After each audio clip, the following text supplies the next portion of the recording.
right, so what do you think? Just a sign of the times to spy, or are we creating kids who don't trust their parents? Joining me tonight, Jeffrey Nadel, president of the National Youth Rights Association, Amy McCready, the founder of Positive Parenting Solutions, and on the phone tonight, Chief James Battelli from the Mahwah, New Jersey Police Department.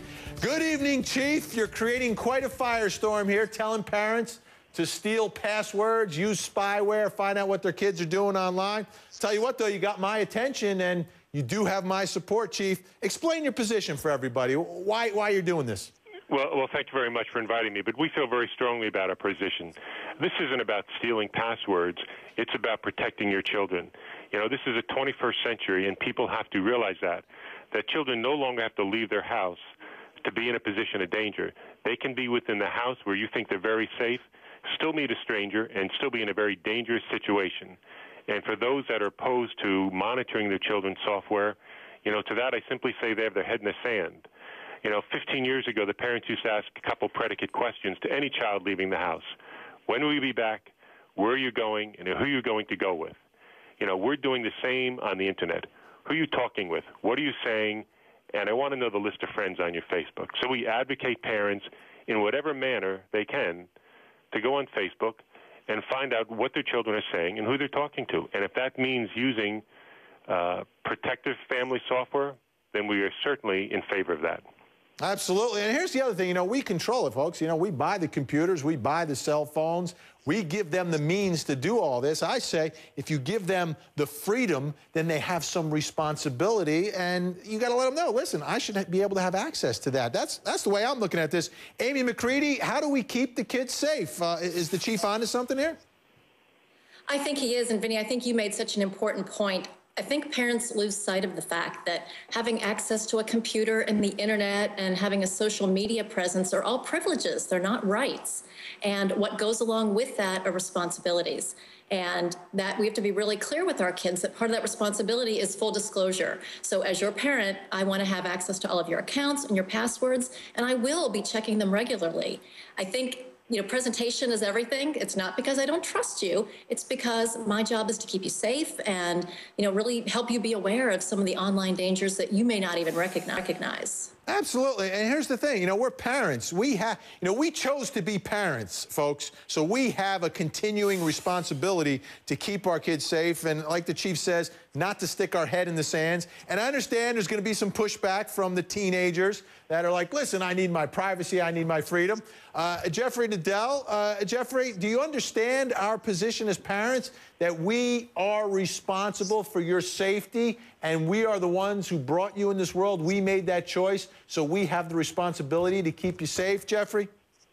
Absolutely, and you know, there's no doubt that the chief is well-intentioned, but the problem is being overstated by an order of magnitude. If we look at the facts, only 4% of young people online ever encounter any sort of solicitation. And of that number, 92% of them know exactly what to do, to reject it, to ignore it outright.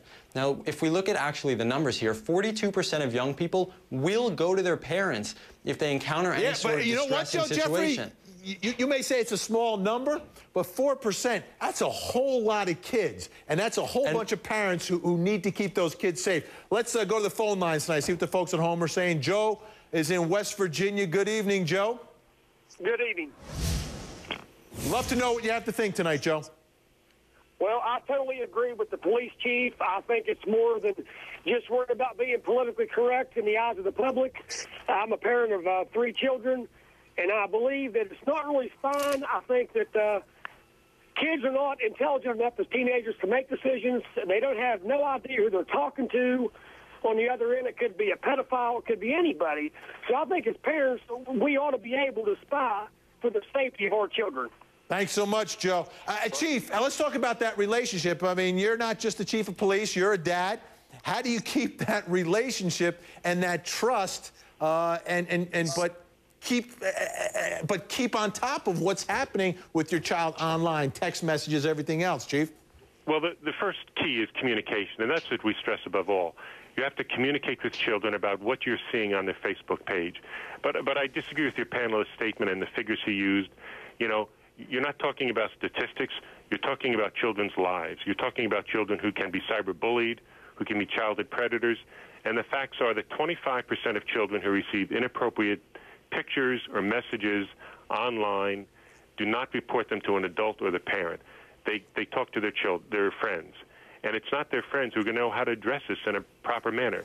Children at the young age of 12, 13, 14 cannot process getting these photographs or being bullied on the internet. They have to talk to an adult. They have to Absolutely, and they should be talking to mom and dad. And mom and dad got to know what's going on. Clark is in Arkansas tonight. Clark, your thoughts? Go in. Charles, I'm sorry. Charles in Arkansas tonight. Hey, sir, how are you? Excellent. Your thoughts? Yeah, my thoughts on it is, I mean, yeah, we need to keep the protection on our kids, but we can't always spy and see every little nook of everything they do, because that's just going to push our kids away more.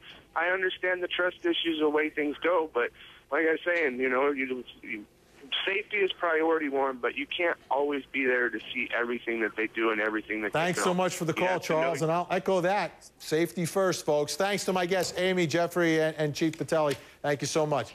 All right, folks, straight ahead, coming up right here on Prime News.